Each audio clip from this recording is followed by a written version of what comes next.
এই বছর তো সবাই ভাবছে যে শীত একদমই থাকবে না কিংবা শীত শেষ হয়ে যাচ্ছে, কারণ যেহেতু ডিসেম্বর মাসও চলে যাচ্ছিল তখনও শীত আসতেছিল না, কিন্তু জানুয়ারি মাসটাতে শীত একদম বুঝাই দিছে যে না, আমি আছি।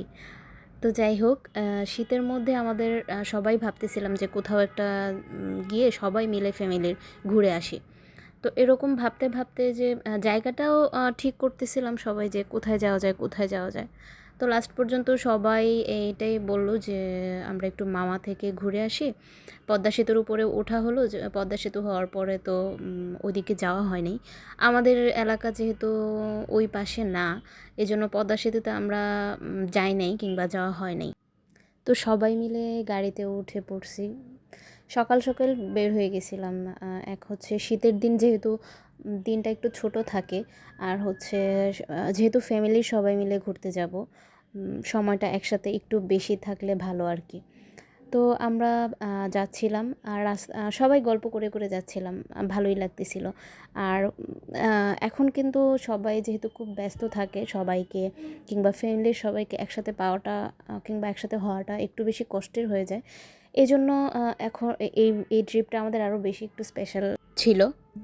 আর আমার কাছে বেশি আরও স্পেশাল ছিল, কারণ হচ্ছে আমি কখনোই একবারের জন্য ওই এলাকাতে কিংবা ওই রাস্তা দিয়ে কখনোই যাই নাই। আর সবচেয়ে বেশি ভালো লাগতেছিল যে পদ্মা সেতু হওয়ার পরেই তো আমি এই রাস্তা দিয়ে যাচ্ছিলাম, কিংবা পদ্মা সেতু হোক আর না হোক, এই রাস্তা দিয়ে কখনো যেহেতু যাই নাই। আর প্রথম যাওয়াতেই রাস্তাগুলো এত সুন্দর, একদম স্মুথ রাস্তা, দেখতেও খুব ভালো লাগতেছিল, খুবই সুন্দর রাস্তাগুলো। তো আমার কিন্তু ভালোই লাগতেছিল, শুধু আমার না, আমাদের সবারই ভালো লাগতেছিল। তো আমরা অনেক কথা বলতে বলতে, সবাই গল্প করতে করতে, আর এত সুন্দর রাস্তাগুলো দেখতে দেখতে কিন্তু আমরা এই যে পদ্মা সেতুর টোল প্লাজা, মানে আমরা ঢুকবো আর কি পদ্মা সেতুতে, এখানে চলে আসছি। এটাও খুব ভালো লাগতেছিল যে আগে শুধু ভিডিওতে দেখছি কিংবা গল্প শুনছি, হ্যাঁ, পদ্মা সেতুর। তো আজকে উঠতেছি, নিজেরা যাচ্ছি, দেখব। তো আর পদ্মা সেতুটা তো অবশ্যই সুন্দর, আর রাস্তাগুলোও সুন্দর ছিল, সব মিলে ভালোই লাগতেছিল আর কি। আমরা যখন পদ্মা সেতুতে পৌঁছাইছি তখন কিন্তু সম্ভবত প্রায় 12টার মতো বাজছে, কিন্তু তখনও একদম কুয়াশা ছিল, কিছুই দেখা যাচ্ছিল না। আর এই যে আমরা সবাই পদ্মা সেতুতে উঠে খুবই খুশি। পদ্মা সেতুতে কিংবা মাওয়াতে যাওয়ার জন্য আমরা যতটুকু এক্সাইটেড ছিলাম, তার থেকে বেশি এক্সাইটেড ছিল পারিসা। তো ও হচ্ছে বলতেছিল গাড়িতে বসে বসে যে কখন যাব, কখন পদ্মা সেতুতে যাব, কখন মাওয়ায় যাব। ও তো ছোটো মানুষ, ও তো বুঝে না যে মাওয়া কী কিংবা জায়গাটা কেমন কিংবা কী ওইখানে হয়, ওর তো এই সম্বন্ধে খুব বেশি একটা কিছু আইডিয়া নাই। তো ও আর কি বারবার বলতেছিল যে আমরা কখন যাব কখন যাব। তো এই যে রাস্তাগুলো কত সুন্দর, দেখেই মানে শুধু দেখে থাকতেই ইচ্ছে করে এরকম। তো আমরা পদ্মা সেতু কিন্তু পার হয়ে আর একটু সামনে আগায় গেছিলাম, ওইটা সম্ভবত ভাঙ্গা ব্রিজ বলে, সম্ভবত ফরিদপুরের যাওয়ার রাস্তায় পড়ে আর কি। তো এখানে সবাই দেখতেছিলাম যে অনেকেই নামতেছিল, নেমে একটু মানে রিফ্রেশমেন্টের জন্য আর কি। আবার অনেকেই দেখছি যে এখানে একটু আসে ঘোরাঘুরি করে, এই আর কি। তো এখানে আমরাও একটু গাড়িটা থামায় নামলাম সবাই, নেমে যেহেতু শীত ছিল তো সবাই নামার পরে একটু ভালো লাগতেছিল, নামার পরে একটু রোডটা মিষ্টি মিষ্টি গায়ে লাগতেছিল, খুব ভালো লাগতেছিল। আর বাহিরে যাওয়ার পরে কিংবা রাস্তায় যাওয়ার পরে আমরা এতটা শীত ফিল করতে পারি নাই, কারণ খুব তেমন বেশি শীত ছিল না আর কি। তো ওইখানে নামার পরে আমরা হালকা পাতলা কিছু একটু খাইছি। তো সবাই ঘুরে ঘুরে দেখতেছি। আর এই ব্রিজের জায়গাটা কিন্তু খুব সুন্দর ছিল, খোলামেলা ছিল, আর চারপাশের রাস্তাগুলো এত সুন্দর ছিল, ওইখানে থাকতে সবারই খুব ভালো লাগতেছিল, কোনো বিরক্তি ফিল হচ্ছিল না। ওইখানে নামার পরে আবার দেখছি যে ভ্যানে করে মামারা ঘোরানোর জন্য অফার করতেছে আর কি। তো ও মানে ওইগুলো ভাড়াতে চলে আর কি। তো ভ্যানে করে ঘুরলে আসলে ওই ওই জায়গাটা খুবই সুন্দর লাগবে, কারণ জায়গাটা যেহেতু সুন্দর, অনেক খোলামেলা, রাস্তাগুলো এত সুন্দর। তো ওইখানে ভ্যানে করে ঘুরলে কিন্তু খুবই ভালো লাগবে, সারাদিন ঘুরলেও মনে হয় যে মন ভরবে না এরকম। আমার কাছে কিন্তু এই পুরাটা জায়গায় খুব ভালো লেগেছে, আর সবার কাছেই ভালো লেগেছে আর কি। তো সবাই এই জায়গাটা অনেকক্ষণেই আমরা থাকছি, ঘুরছি। আর এই হচ্ছে পারিসা, ওর আম্মু আব্বুর সাথে।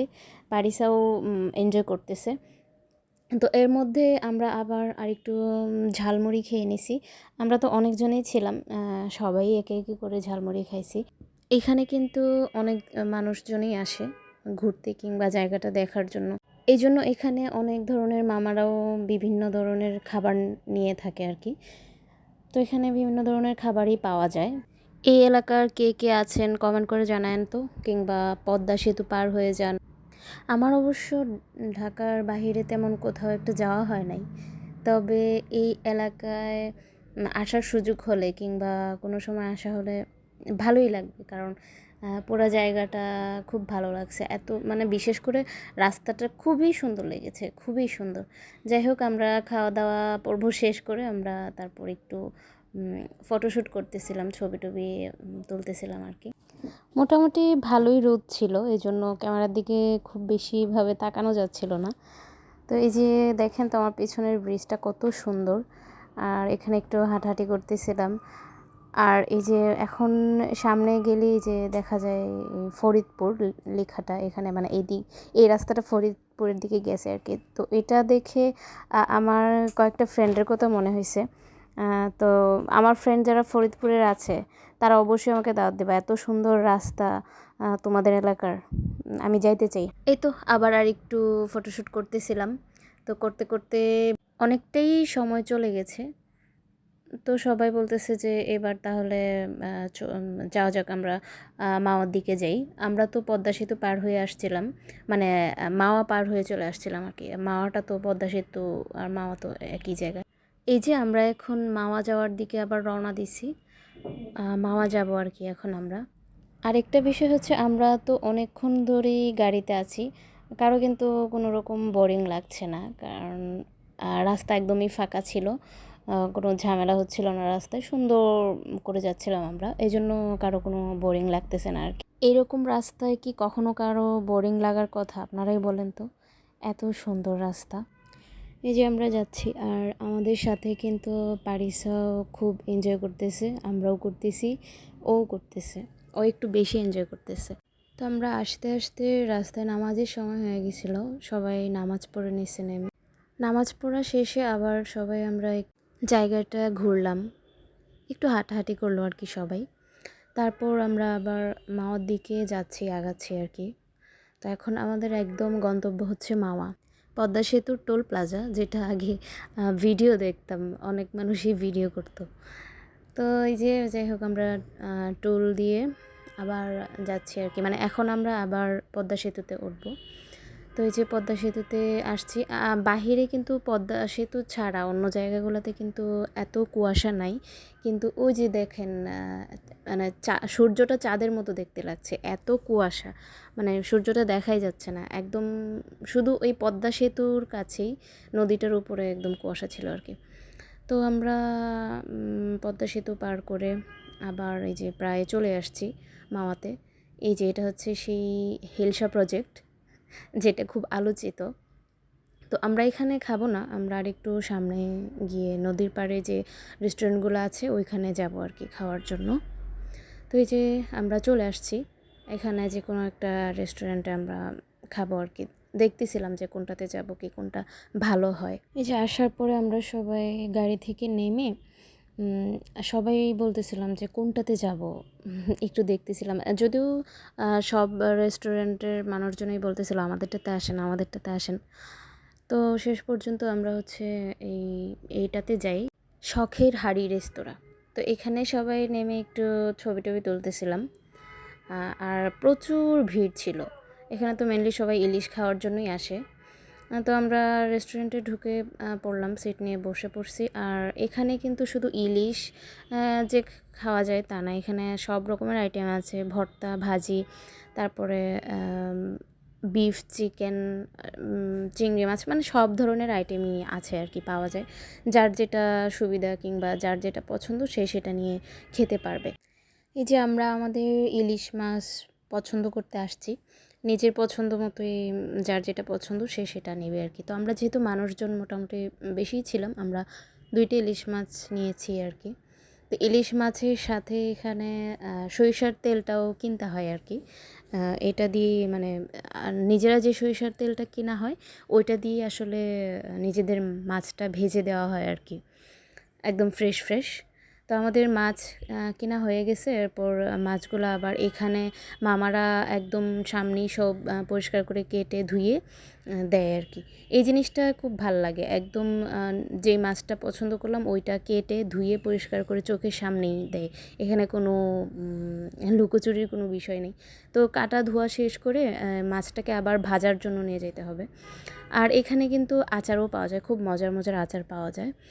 আচারগুলোর দাম তুলনামূলকভাবে একটু বেশি, কিন্তু খাইতে অনেক মজা আছে।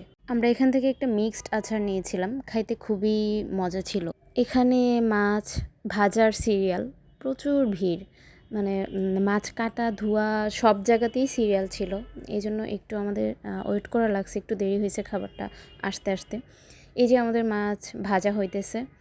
এখানে মাছ ভাজার সাথে একটা স্পেশাল সালাদ দেয় আর কি, দেয় বলতে নিজেরা অর্ডার করতে হয়।